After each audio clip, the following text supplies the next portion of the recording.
Well, she's a visiting professor at BYU. Dr. Radkes was raised in Illinois and first came to Brigham Young University as an undergraduate in the late 1980s. After receiving her MA in 1995, Andrea served an LDS mission to a place I'm not going to pronounce. It's in Brazil, to say that.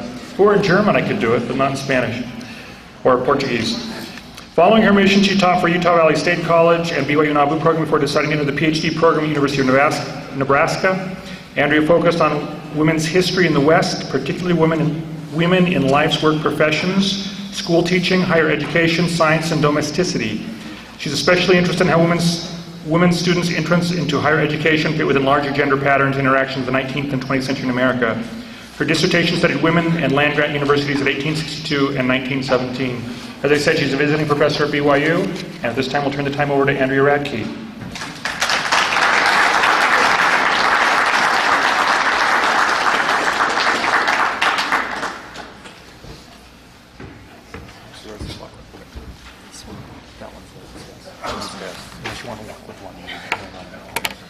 I could talk in the one that doesn't work, that way you won't have to hear me, I guess. I'm grateful to be here. I'm trying to think of ways to lessen my nervousness, and they suggest that you picture your audience naked, but I don't think I want to picture you people naked, so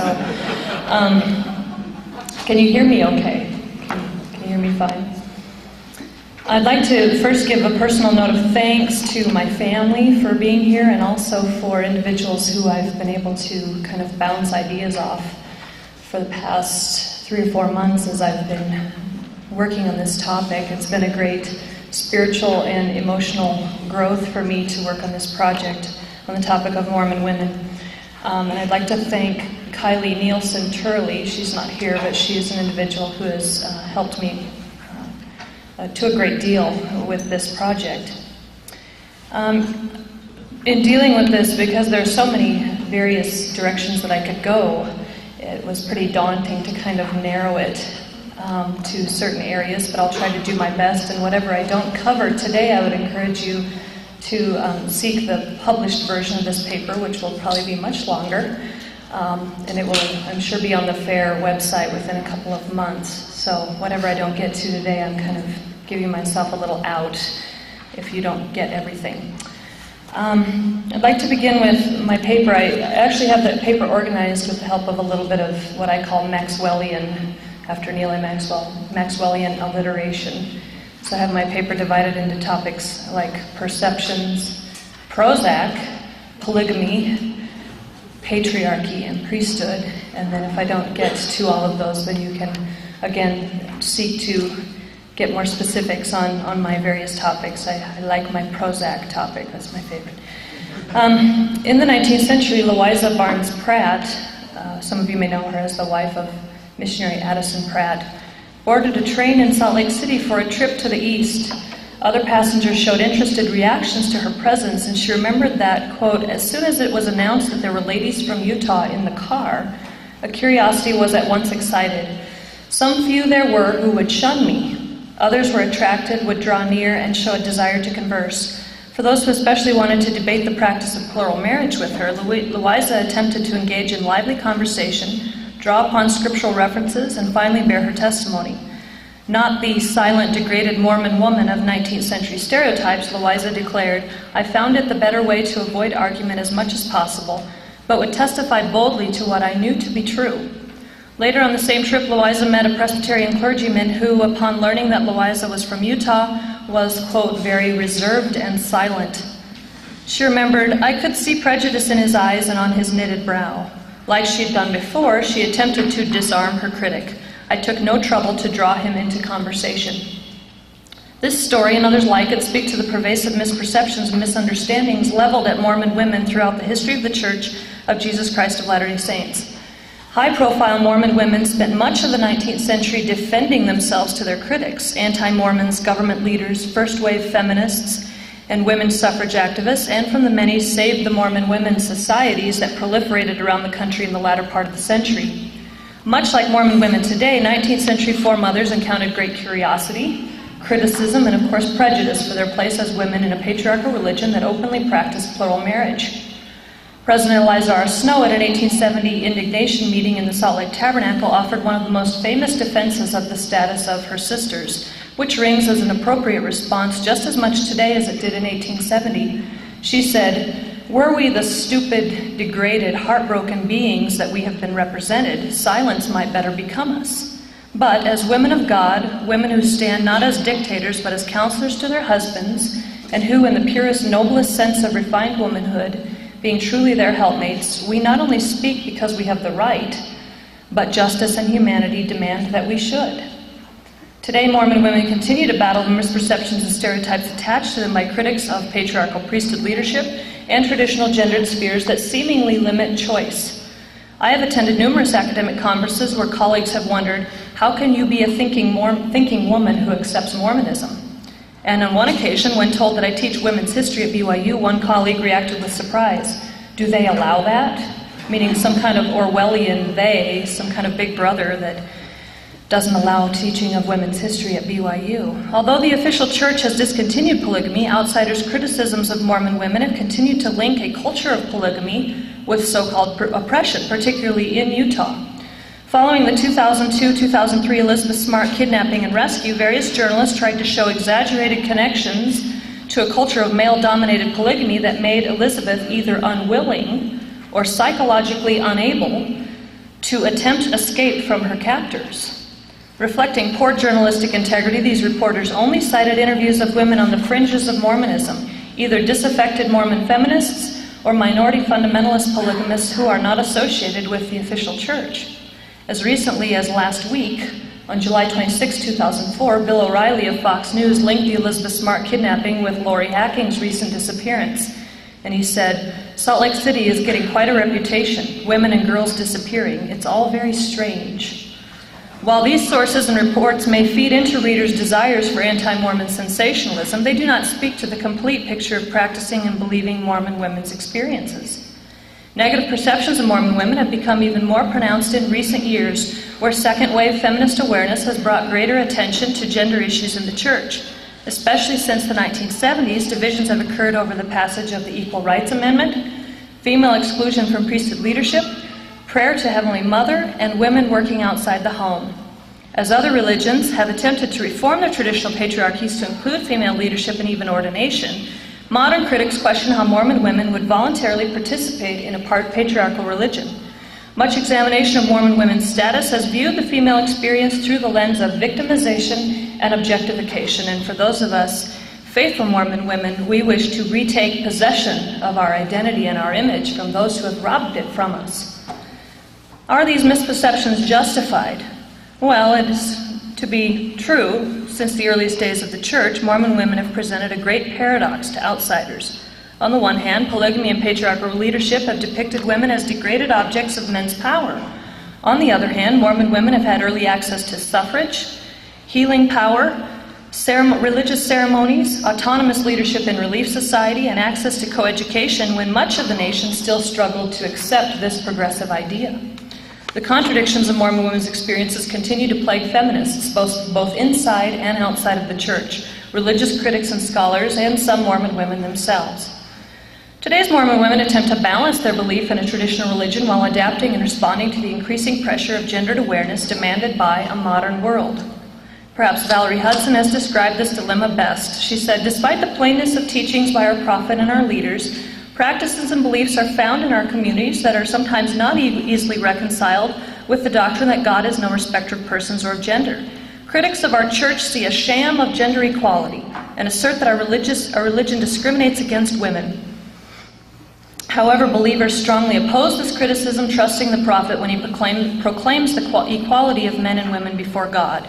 Yet the unbelievers ask questions that believers may find difficult to answer. How can one reconcile gender equality in the gospel with the impression that men appear to have more power than women because of their ordination of the priesthood? How can one reconcile the early church practice of polygamy with equal valuation of men and women? And the questions go on. These questions elucidate a significant dualistic problem for women in the church today. One is the constant need to defend ourselves from outsiders' criticisms of women's place in the church. And the second is seeking ways to bring greater gender awareness within the culture. especially where some unrighteous traditions and practices have perpetuated inequality. Regarding this twofold conflict for Mormon women, BYU law professor Cheryl Preston has drawn useful comparisons to women in other, what she calls traditional or patriarchal religions, including Islam, Catholicism, Judaism, and Protestant Christianity, who have also felt secular feminist pressure to radically reform or outright reject their religions. Preston has responded, "Such critics don't speak to the breadth and depth of my experience." Furthermore, secular feminist frameworks are not useful in understanding how women in traditional religions view their own liberation and spiritual gendered equality. Although there may be some individuals who, quote, "in the name of religion abuse power," that certainly does not mean that the religion itself or its members generally are sexist, or for that matter, that any thinking woman would recoil from Mormonism. And then Preston asks, "Am I less of a feminist because I am deeply religious and devoted to this traditional, conservative, organized religion?" And of course, the answer is no. In response to increasingly tense debates over women in religion, Preston has suggested how American and secular feminists, as outsiders to religions, countries, and cultures, might help women in their struggle for empowerment and respect without arrogance or insensitivity. Further, Preston warns secular feminists to avoid the, quote, age-old traps of arrogance, racism, imperialism, and maternalism. Or in other words, speaking down to us and telling us that we're too oppressed to be able to save ourselves. Again, women seek ways of negotiating within their established institutions and not feeling forced to reject their religion because, quote, "if the feminist message is posited in a strict polarity between feminism and traditional religion, making women think that they have to choose between the two, then many of the world's women will choose their religion."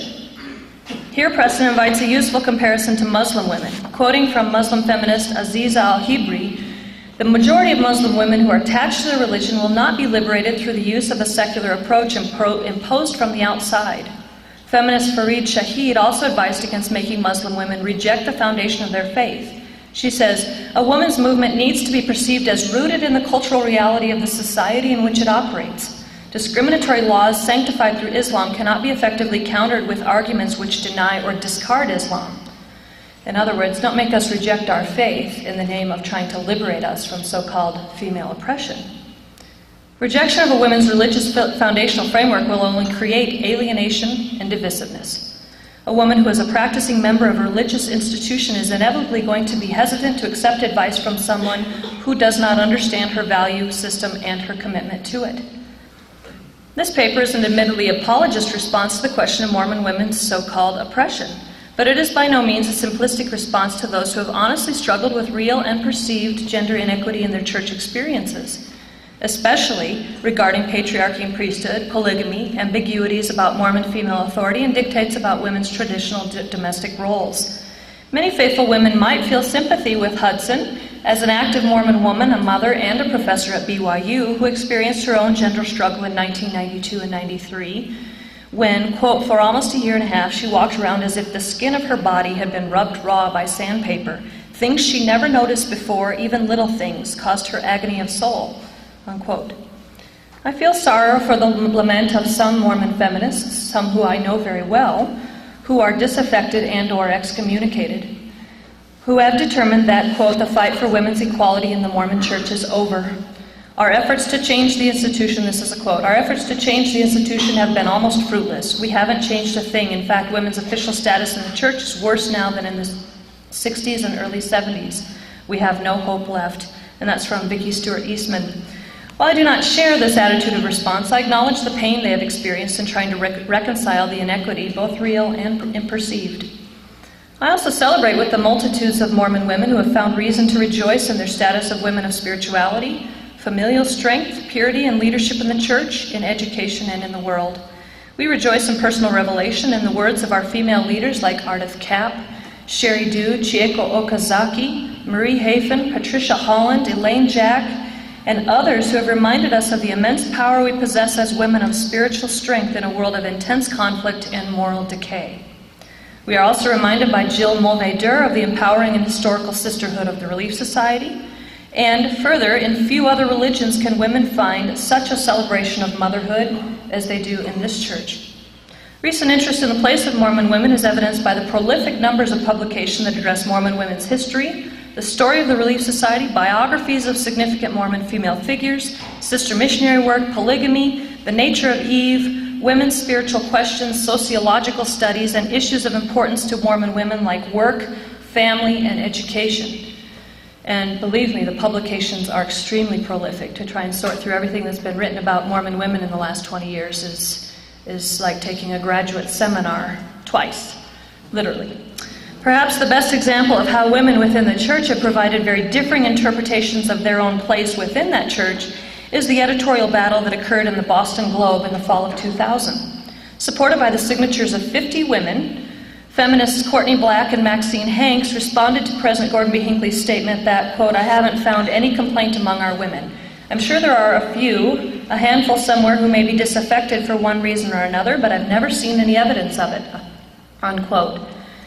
Black and Hanks answered, "With all due respect to our remarkable 90-year-old church leader, we find his words unfathomable in the face of reality. Thus we write to correct a misconception repeatedly set forth by LDS church leaders in the media. Mormon women are not content, we do have complaints." Shortly following this editorial, Mormon feminist Elizabeth Dion offered a rebuttal to Hanks and Black that, quote, "When one considers that the worldwide membership of the Church of Jesus Christ of Latter-day Saints exceeds 11 million, 50 signatures from around the world is an underwhelming show of support," unquote. Further, Dion expressed that she would be, quote, "shocked if more than 1 in 50 Mormon women would be sympathetic to the views or methods of Hanks and Black," unquote. Instead, Dion has seen the institutional church as an inherently feminist organization that, especially for women in the international church, means, quote, "teaching men to stop drinking, to become industrious, and to treat their wives and children with love and respect," unquote. Further, the church provides liberation to teenage girls by, quote, "creating a supportive community that shields them from sexual predation until they have the maturity to make self-realizing decisions," unquote. In the face of such extreme divergence among feminist response, how does one attempt to answer outside critics' charges regarding Mormon women's so-called oppression? The answer should not divide women into the two camps of faithful women and, quote, "those apostate feminists." Instead, I much prefer to approach this as a dialogue among women, each with individual methods of negotiation, acceptance or rejection, spiritual definition, and of course feminism. As Dion herself noted in her editorial, feminism is in the eye of the beholder. No one has the right to dictate the form feminism will take for any individual organization, so long as women individually or within that organization feel that such feminism meets their needs and fosters their growth as women, unquote.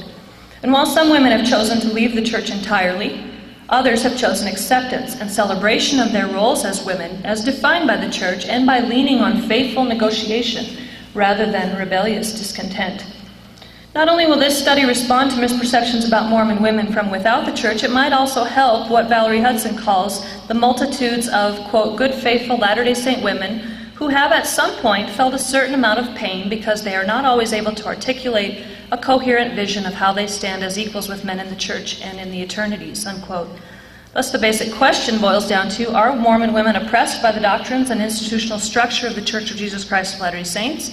And how can intelligent and educated women reconcile participation in a male-led religion? Mormon scholars have addressed these questions from a multiplicity of directions, including priesthood leadership, temple worship, polygamy, missionary work, questions about Heavenly Mother and the nature of Eve, family planning and birth control, divisions caused by the ERA debate, and the purpose for higher education for women in the church.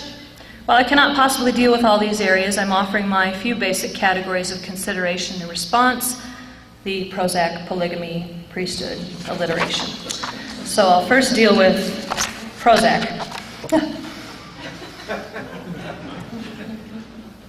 A widely publicized 1994 study claimed that Utah had the highest per capita female use of Prozac in the nation.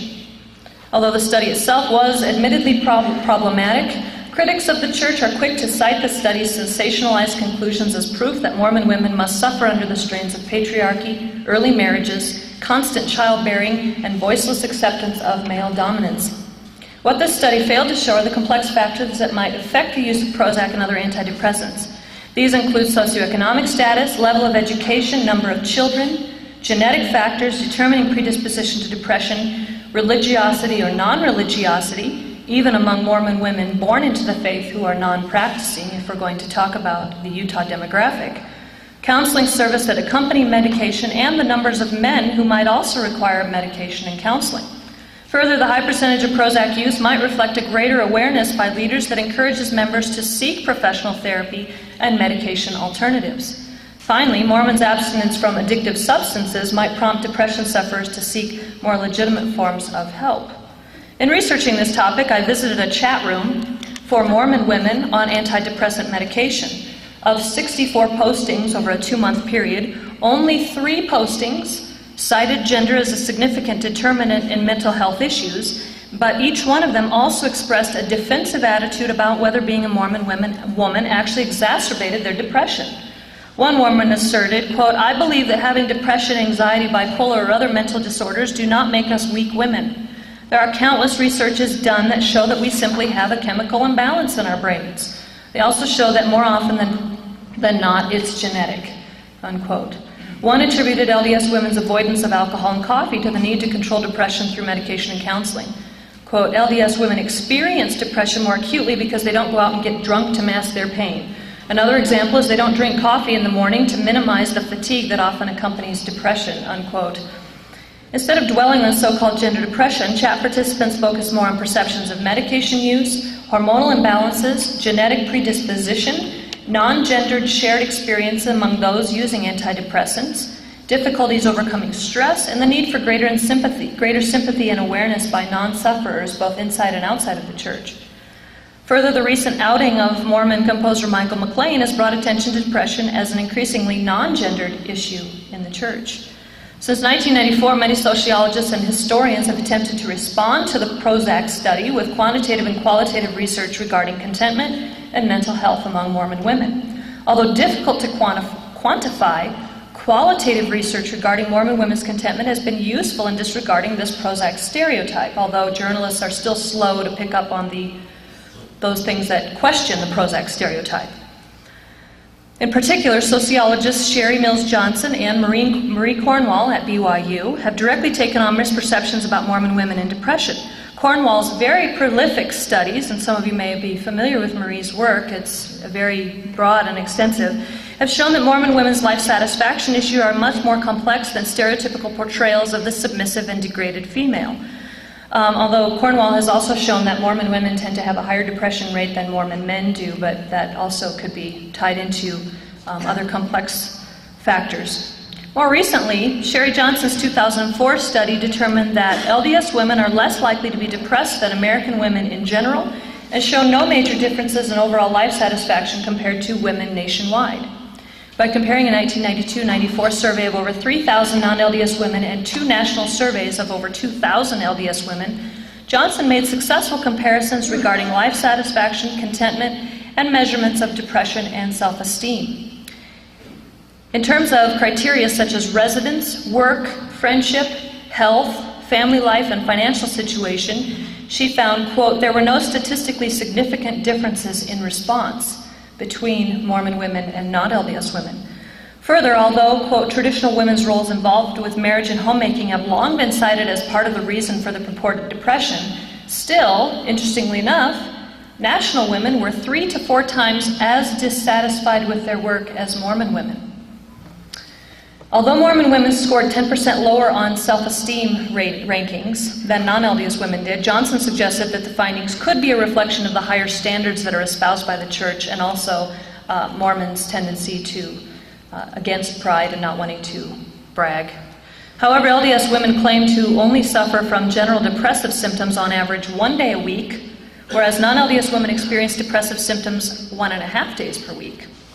Further, 62% of returned missionary women and 52% of non-returned missionary women in LDS culture claimed happy marriages, as opposed to only 38% of non-LDS women. Although these findings should significantly alter, quote, "the characterization of LDS women as more depressed than others," unquote, still, the debate continues as to why antidepressant sales are high in Utah. According to Johnson, to date, no conclusive evidence has been presented that proves that LDS women are more depressed or take more antidepressants than other women. Instead, Johnson stands by the most significant finding of her study, that, quote, "increased religiosity predicted increased life satisfaction and mental well-being." This is supported by sociologists of other religions who have also found comparative conclusions and a link between religious practices or involvement and better mental and physical health, as well as reduced criminal activity among youth, unquote. Stacey Hucks Christiansen and Janice Johnson have further examined the valuable connections between religiosity and contentment. Johnson constructed an email survey and received responses from more than 750 women of different ages, education levels, and marital status. On a scale between 1 and 10, with 10 reflecting the highest level of contentment, the average rating was 8.7. Only 50 women rated their contentment between 1 and 5 on that scale, and 724 between 6 and 10. Johnson further examined women's diverse written responses that accompanied their numerical rankings and discovered similar findings to Christiansen's 1997 thesis on Mormon women and empowerment. Some of you may be familiar with her thesis. Both Johnson and Christiansen determined that Mormon women who feel empowered have successfully negotiated a strong sense of well-being and contentment, even within the structure of a patriarchal religion. Women in both studies expressed satisfaction in belonging to a religion that values, quote, traditionally female characteristics and experiences, which generally stood in contrast to their perceptions of how the world sees traditional female experiences. Particularly for convert women, they felt a great contrast between their self-worth before conversion and greater sense of personal value and esteem following their conversion. One convert noted, "Since joining the church at the age of 24, I have gained an understanding of my true potential and calling in life. As a wife and mother, as a daughter of God, being able to leave behind the idea that a woman is worthless unless she can compete with a man in the business world has been very liberating and satisfying to me. It feels right to be where I am and to be doing what I am doing now. I have also felt equality within the church that I didn't outside the church." Many women cited greater access to spiritual power, opportunities for service, and development and growth that came with church callings. Others referred to the church's higher regard for motherhood as extremely empowering, since Mormon women, quote, perceive that motherhood is undervalued in society at large, yet in contrast, the church validates their perception of the import of a mother's role, unquote. Finally, most women cited the faith and knowledge of their divine purpose as empowering, or being taught and internalizing for myself that I'm truly a daughter of God, said one respondent. Christiansen's thesis outlined findings similar to Johnson's regarding women's empowerment within a patriarchal religion. She hypothesizes that, quote, within any patriarchal religion, the presence of women seeking empowerment has potential for intense conflict. Yet I hypothesize that there are women within this order who feel empowered because of the values that the church places on traditional female characteristics and because of the sense of connection that LDS women feel towards other LDS women, their ecclesiastical leaders, and family members. The fact that some women have been able to empower themselves within the patriarchal system suggests several things. First, it undermines popular notions of patriarchy as inherently destructive or as only capable of oppression. It also presents a more complex picture of the society that patriarchy creates. In the lives of these women whose marginal status should make them casualties of the system, it may be the very characteristic of patriarchy that have facilitated their empowerment. Christiansen separates Mormon women's experiences into three categories: the empowered, as she calls them, the unempowered, and the largest group, those processing empowerment.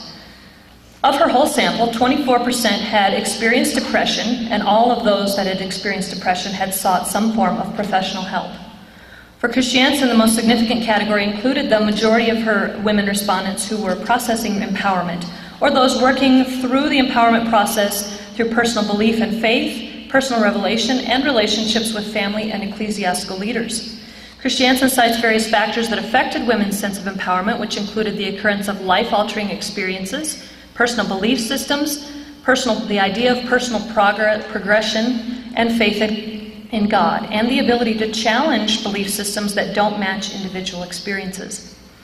Other factors included education level, knowledge of doctrine, return missionary status, work experience, experiences in church leadership positions, and age. Quote, because the younger the woman, the more empowered she will feel because her culture has validated the experience of women, and she would have grown up with the questions and answers from previous generations of women who challenged traditional gender issues.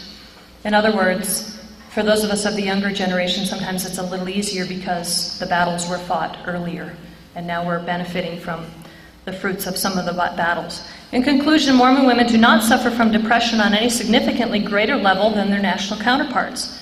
Further, any qualitative assessment of life satisfaction needs to reject monolithic stereotypes of women's so-called tendency to depression and instead reflect diverse factors such as age, education, genetics, and access to counseling service and support networks. Like women in other patriarchal religions who have felt happiness and contentment because of their relationship with God and their sense of divine purpose, Mormon women have, quote, found solace, inspiration, nurturance, sustenance, and spiritual growth, unquote. Next, I'll move on to polygamy, and we'll see if we can get through that in 15 minutes. Polygamy remains one of the most controversial issues surrounding the historical LDS Church and the place of Mormon women within that religious culture. In spite of church leadership's attempts to distance itself from its polygamous past, outsiders' historical memory remains remarkably sharp on this point. Perhaps what most plagues the church is a continued association with modern polygamy by journalists, historians, feminists, and many documentary filmmakers. If any of you are fans of A&E, they're constantly having some documentary regarding polygamists in Utah. Further, the continued practice of polygamy by so-called fundamentalist or fringe groups in Utah and throughout the West brings greater attention to the legacies of 19th century polygamy for the mainstream church population in Utah. The issue begs two important questions of consideration: polygamy in the past and polygamy in the present. First, how could the church have practiced something perceived by the outside world as so demeaning to women? Second, why does a predominantly Mormon political leadership in Utah currently look the other way in regards to prosecution of Utah's anti-polygamy laws? Many historians have sought to go beyond attempts at reductionism and stereotype by instead examining the complexity of polygamous practice for the 19th century church, and also turning to the voice of the women themselves. Much to the disappointment of observers then and today, according to Richard Van Wagner, contrary to popular 19th century notions about polygamy, the Mormon harem, dominated by lascivious males with hyperactive libidos, did not exist. Historical research has quite successfully exposed many of the misconceptions, stereotypes, and realities of 19th century polygamy. Although some Mormon believers might be dismayed to discover the extent of discontentment and unhappiness Mormon wives admitted in private, still many Mormon critics are just as disappointed to discover the admitted happiness, political and financial independence, and shared congeniality of sister wives. Then, just as today, the image of unlimited lust was largely the creation of travelers to Salt Lake City more interested in titillating audiences back home than in accurately portraying plural marriage. Because polygamy was dedicated to, quote, propagating the species righteously and dispassionately, plural marriage, quote, proved to be a rather drab lifestyle compared to the imaginative tales dripping with sensationalism demanded by the scandal-hungry Eastern media market, unquote. Even reporter Rebecca Johnson admitted disappointment in 2003 on her Vogue article about Elizabeth Smart. She admitted disappointment when the polygamous wives that she interviewed did not confess to sharing the same bed with their husband all at the same time. Indeed, sensationalism continues to feed American public's desires for exotic sexuality associated with Mormon culture. Historians have also examined the many complex aspects of polygamous practice, including the purposes for, the realities of domestic living, the contentment felt by some wives, and the immense depression and disappointment felt by others. Indeed, the historical realities of polygamous practice transcend any monolithic descriptions by either Mormon apologists or sensationalist critics. As I often tell my students, just like monogamous marriages, there were good polygamous unions, defined by love and respect, and bad ones, defined by abuse and loneliness. There were also practical economic marriages, non-sexual unions, marriages of convenience, marriages to teenagers and widows, and a significant number of divorces, a distinctly progressive practice in marital law, especially within the context of anti-divorce attitudes in 19th century America. To understand Mormon polygamous practice, most historians agree on the necessity to separate marital ideology from 19th century ideals of romantic companionate marriage. Instead, polygamy was directly related to a commandment to raise and nurture children in righteous homes. Divorced from these 19th century ideals about romantic love, Mormon ideology accepted polygamy as a commandment necessary for bringing righteous spirits into the world and raising them as part of the kingdom of God. Historians have brought attention to the complexity of determining the numbers of polygamous relationships. Catherine Danes and Richard Van Wagner have elucidated the demographics of plural marriages, estimating that somewhere between 20% and 40% of Mormon families were polygamous in the 19th century, depending upon geographical location and decade. Van Wagner has cited Stanley Adams' 1956 study that showed that 66.3% married only 2 wives, 21.2% married 3, 6.7% married 4, and a scant 5.8% married 5 or more women. Dane's demographic studies of Manti, Utah show similar findings. She also makes it clear that, quote, a majority of Manti-polygamists had only 2 wives at a time, although many had several wives over their lifetimes, but often not at the same time. These statistics appear to represent church-wide marital statistics and show that the stereotype of large Mormon harems was a historical rarity. Although most 19th century members clearly defined celestial marriage as plural wifery and necessary for salvation, according to the Doctrine and Covenants, some members and even a few leaders remained monogamous. Apostle and First Presidency counselor to 2 prophets, Anton H. Lund, remained monogamously married to his wife, Sarah Ann Peterson, as a condition of their engagement that he would never take another wife. Monogamy did not preclude Lund from achieving positions of authority in the church. Historians have also examined other complex, controversial, and even surprising aspects of polygamous life, including women's financial and educational independence, contentment, divorce, child rearing, courtship, the ever-controversial post-manifesto polygamy, and even more controversial, Joseph's polyandrous marriages in Nauvoo. And yet the end of polygamy was an important transition in the modernization and Americanization of the church. Historian Thomas Alexander has demonstrated that not until the mainstream church repudiated polygamy, first in 1890 and finally in 1904, did convert numbers in the East and in Europe significantly begin to grow and the church's image begin to successfully internationalize. So how do Mormon women reconcile a historical and doctrinal past so clearly linked to the importance of polygamous marriage as a requirement for salvation? Perhaps Valerie Hudson has offered the most lucid explanation that polygamy was the exception to the rule of monogamy, commanded in specific times for the purposes of raising children and creating a unique and unified bond among members. And although celestial marriage, as defined by the Doctrine and Covenants, was clearly interpreted by 19th century Mormons to mean plural marriage, today most Mormons accept an interpretation of celestial marriage doctrine to mean the priesthood sealing of 1 man and 1 woman. Then, celestial marriage can have 2 possible principles or applications, if you call them, either monogamous celestial marriage as the rule, or polygamous celestial marriage as the exception when directed by God.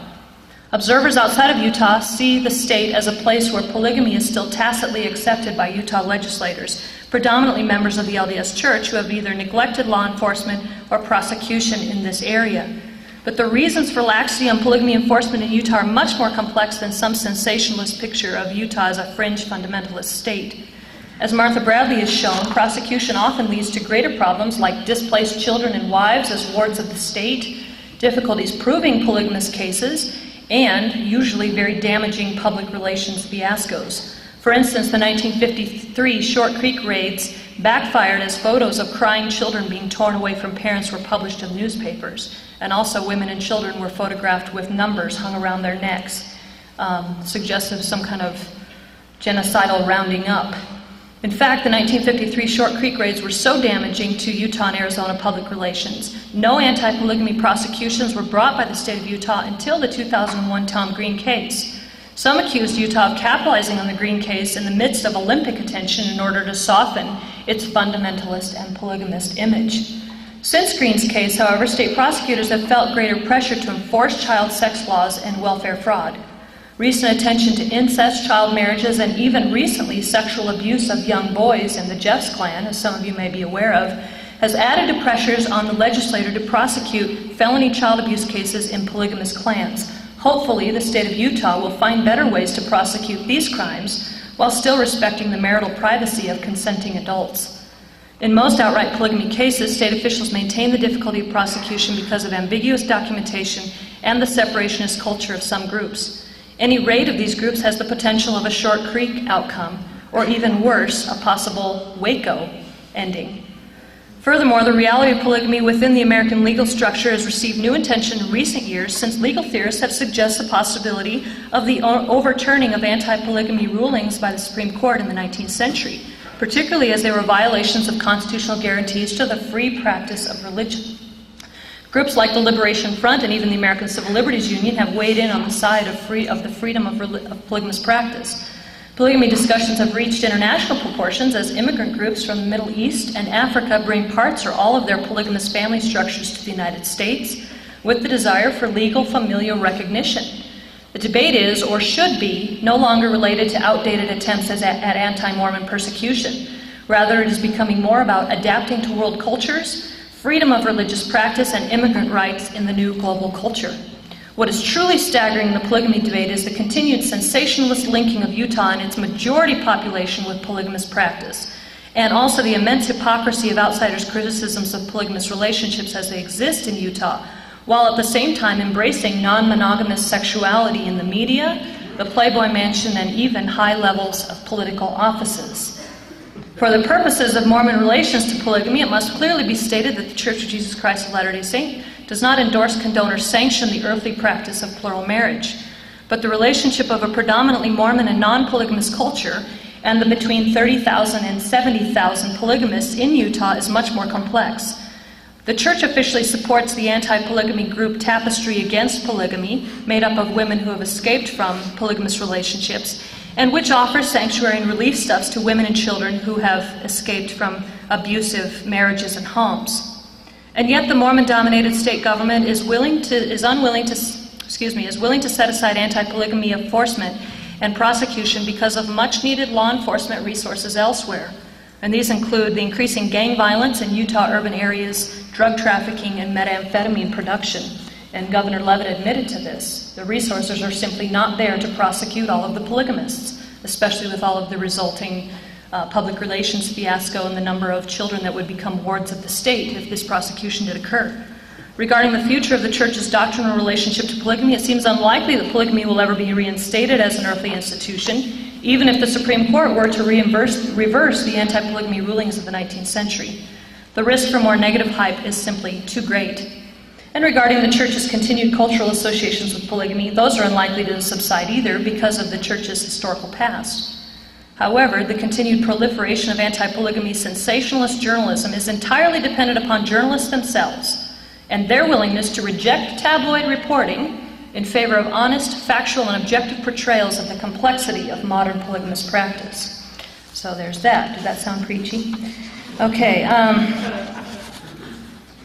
I have about 5 minutes left, and I have a whole section on priesthood and patriarchy, which I'd encourage you all to read on the website, and so I'll skip ahead to my conclusion.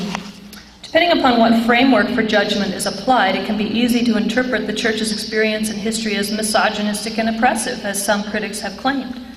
However, for myself, and for many others with whom I'm acquainted, we seek to recognize where cultural changes have occurred over time, and many still might need to occur, but to ultimately acknowledge that the gospel itself is the source of our liberation and feelings of empowerment.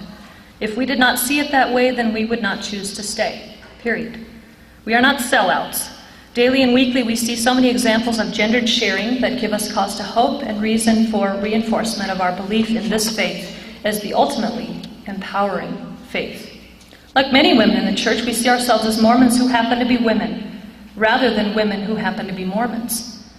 This is an important distinction, since we find our liberation in the atonement of Jesus Christ, which offers us hope for redemption and eternal life, regardless of our gender.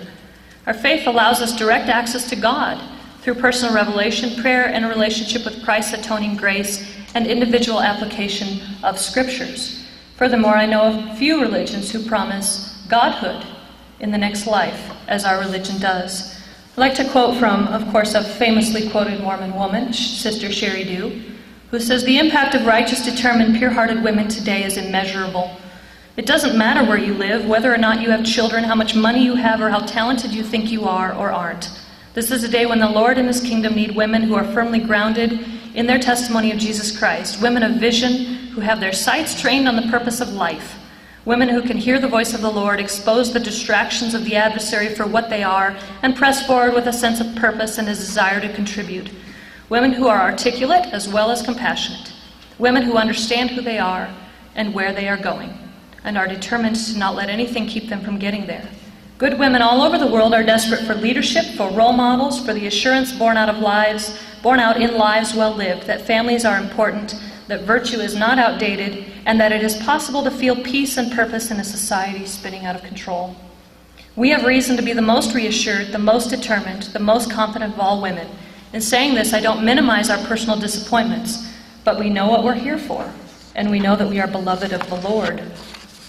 And finally, to those who have not been able to reconcile their feelings of perceived or real gender inequity in the Church, I echo the plea of Linda Hoffman Kimball, who said, I have seen in recent years many of the church's best and brightest bailing out, or being forced to bail.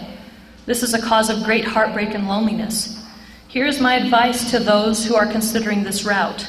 To the extent that you have been affected and have a say in the matter, don't go. Don't go, if for no other reason than I need you. As for me, I have seen the deep image, felt that pulse, that divine juice beneath the sometimes majestic and sometimes morbid details on the surface of church experience. But I have seen, I am tethered to this place whether I like it all the time or not. I remain here by choice, by commitment, and by covenant. Thank you.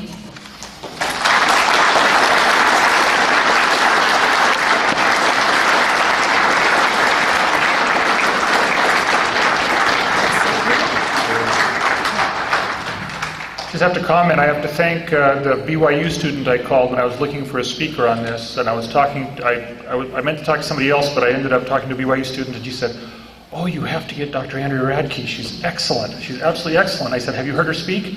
She's my teacher." So, that's where that came from. I often wondered. Somebody's going to flunk. No, somebody's going to flunk, that's right. Here's your first question, and I think we have 2 more coming, so go ahead. The question is, what if the United States signed the United Nations Conference on Abolishing All Forms of Discrimination Against Women, which has been signed by most other countries? What impact would that have on the church? Well, in general, I question anything that is a kind of umbrella requirement for all nations to abide by, because it doesn't take into consideration various socioeconomic status. It doesn't take into consideration those countries where theological religions might be subject to the whims of the United Nations, and that would include Mormon practices as well. Some have argued that giving power to restrict religious practice in the name of gendered equality would have the impact on restricting things like baptism, on various types of, on circumcision, on marital law. All of those things would be effective if there was some kind of umbrella organization and law requiring every person on the planet to abide by these practices. So that's what I'm going to say about that. Isn't the church's constant boasting of the Relief Society misleading, since it is essentially run by women? I don't quite understand that question. What do you think that means? I think that's probably... We talk about it being the largest women's organization. Well, I don't know, that's kind of mixed. That's, I'm not sure, I'm going to move on. Why are there seemingly so few positive feminist voices like yours given public forum as something as compared with negative feminists like Hanks and Now? Are there fewer of you out there? Actually, there are many more like me out there, but perhaps they get eclipsed by Maxine and her very, very vocal. And as Maxine is now, of course, excommunicated and disaffected, and then she often gets quotes during the Elizabeth Smart case. Reporters from Vogue and from Eastern newspapers, they would always go to Maxine rather than coming to some of us. And that's part of our problem, is that in all these portrayals of Mormon women, nobody's coming to ask me. Nobody shows up at the BYU History Department and knocks on the doors of myself and 3 other female colleagues to say how we feel about this stuff. So, yeah, that's the problem is that more of the faithful Mormon feminists need to speak out and need to make and a lot of this does happen. I mean, you hear Marie Cornwall and others who speak significantly at BYU Women's Conference every year. It's just a matter of that those voices sometimes get silenced because of the kind of platform where those things occur, as opposed to Maxine, who gets quoted by national journalists all of the time. Maxine gets a lot of leeway on that stuff, and I'm not trying to criticize Maxine for that, because she just gets a lot of leeway, and so she's speaking for Mormon women, although she's disaffected and excommunicated. So there's that. How do you see the proliferation of sexualized media affecting how we view women or how women see themselves? This is a good question, and I've thought a lot about this, and that as the world moves. Okay, I need to back up a little bit.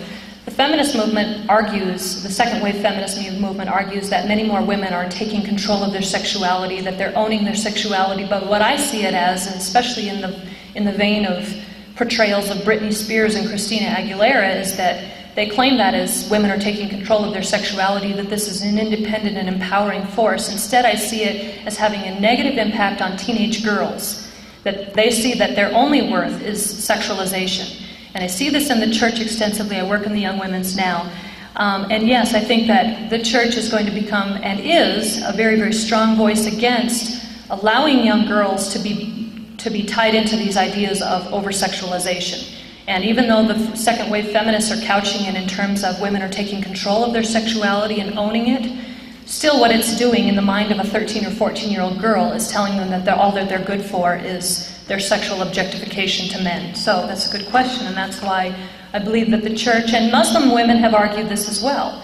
Muslim feminists have said, look, our church is liberating, our religion is liberating because we are not subject to sexual objectification like women in other religions. They have said, what is liberation? Us wearing the burqa or going out being like modern women and wearing high heels and makeup? Which one is more liberating? And to Muslim women, they see that non-sexual objectification is more liberating. And I think that our church's consistent stance on modesty reflects that as well. So there's that question.